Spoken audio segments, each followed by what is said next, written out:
নমস্কার ছাত্রছাত্রীরা, আশা করি তোমরা সবাই খুব ভালো আছো।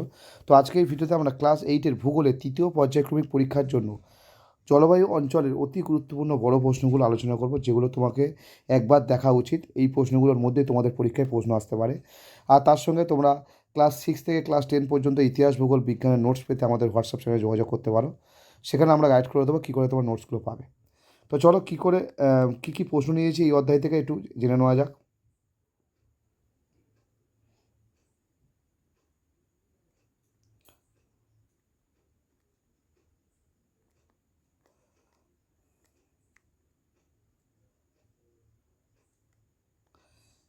এই হলো আমাদের এই হলো আমাদের জলবায়ু অঞ্চল 8-এর অধ্যায়।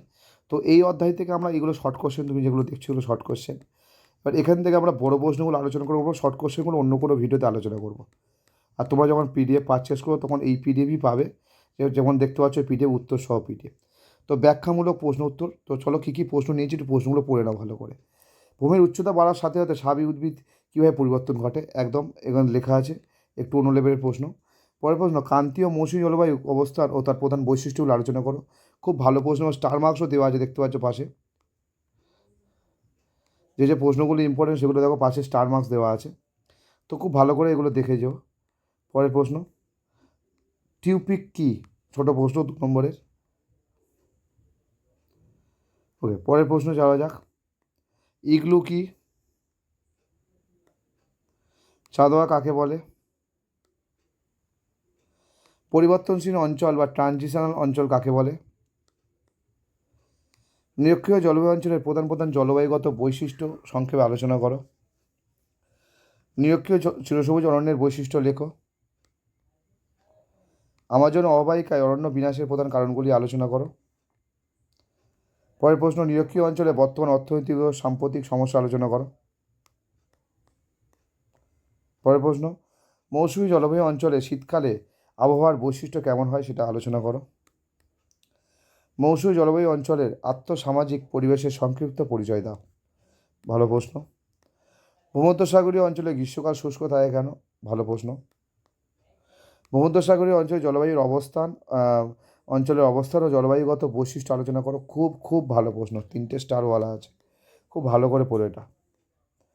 পরের প্রশ্ন, ভূমধ্যসাগরীয় অঞ্চলের স্বাভাবিক উদ্ভিদের প্রধান প্রধান বৈশিষ্ট্যগুলি আলোচনা করো। এটাও খুব ভালো প্রশ্ন। পরের প্রশ্ন, ভূমধ্যসাগরীয় অঞ্চলে কীভাবে বাণিজ্যিক বিকাশ ঘটেছে। ভূমধ্যসাগরীয় অঞ্চলে আর্থসামাজিক পরিবেশ অর্থনৈতিক কর্মকাণ্ডের পরিচয় দাও। তুন্দা জলবায়ুর প্রধান বৈশিষ্ট্যগুলো আলোচনা করো। খুব ভালো প্রশ্ন। তুন্দা জলবায়ু অঞ্চলের স্বাভাবিক উদ্ভিদের বৈশিষ্ট্য লেখো। দেখো যেগুলো যেগুলো খুব ইম্পর্টেন্ট সেগুলো স্টার মার্কস দিয়ে দিচ্ছি, সেগুলোকে একটু বেশি প্রায়োরিটি দেবে, আর বাকিগুলো দেখে রাখতে পারো। তুন্দা অঞ্চলে অধিবাসীদের জীবনযাত্রার বর্ণনা দাও। খুব খুব ভালো করে পড়ো, খুব ইম্পর্টেন্ট প্রশ্ন। তুন্দা অঞ্চলে সাম্প্রতিক আর্থসামাজিক পরিবর্তনের সংক্ষিপ্ত বিবরণ দাও। খুব ভালো প্রশ্ন। পরের প্রশ্ন, জলবায়ু অঞ্চলগুলির প্রাকৃতিক ও আর্থসামাজিক পরিবেশের কার্যক্রম সম্পর্কে আলোচনা করো। খুব ভালো প্রশ্ন। আর্থসামাজিক দিক থেকে এগিয়ে থাকা অর্থাৎ মৌসুমী বায়ু আর পিছিয়ে পড়া তুন্দা জলবায়ুর মধ্যে তুন্দা জলবায়ু অঞ্চলের কারণগুলি তুলনা করো। তো খুব গুরুত্বপূর্ণ প্রশ্ন। মৌসুমী জলবায়ু ও ভূমধ্যসাগরীয় জলবায়ুর মধ্যে বৈশিষ্ট্যগত পার্থক্য। খুব গুরুত্বপূর্ণ প্রশ্ন। ভূমধ্যসাগরীয় জলবায়ু অঞ্চলকে ফলের ঝুড়ি কেন বলা হয়, ভালো প্রশ্ন। মৌসুমী বিস্ফোরণ বলতে কী বোঝো। কোন জলবায়ু অঞ্চলকে শীতকালীন বৃষ্টিপাতের দেশ বলা হয় এবং কেন। তো এই ছিল জলবায়ু অঞ্চলের অতি গুরুত্বপূর্ণ বড় প্রশ্ন। আশা করি প্রতিটা প্রশ্ন তোমরা ভালো করে দেখে নিয়েছো। এরকম ধরনের প্রশ্ন যদি তোমরা পড়ে যেতে পারো, পরীক্ষায় এর বাইরে প্রশ্ন আসার সম্ভাবনা অত্যন্ত কম। তো এই প্রশ্নগুলো কেমন লাগলো অবশ্যই তোমরা কমেন্টে জানাও, আর পরবর্তী ভিডিও কোন বিষয়ের উপর তোমরা চাও সেটাও অবশ্যই বলো। ধন্যবাদ।